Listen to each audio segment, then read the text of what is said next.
Մարդու իրավունքների պաշտպանի հաստատությունը դարձյալ բազում հարցադրումներ է ներկայացրել թե նախկինում, թե այժմ, բայց նաև մարդու իրավունքների եվրոպական դատարանն արդեն այս առումով եւս ունի հստակ դիրքորոշումներ եւ այո, նաև քննության արդյունավետության հետ կապված առկա են բավականին խնդրահարույց իրավիճակներ։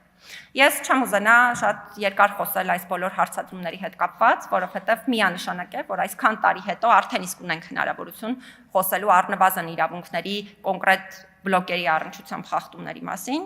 Կուզենամ պարտադիր արձանագրել պարզապես, որ մենք միանշանակ պետք է կարողանանք դասեր քաղել այս իրադարձություններից, քաղել դասեր այն տրամաբանությամբ, որ դրանք այլևս երբևէ կրկնված չլինեն, եւ դա պետք է լինի նաեւ պետության պատասխանատվությունը բացառելու թե մարդու իրավունքների համանման խախտումները նաեւ ապագայում, թե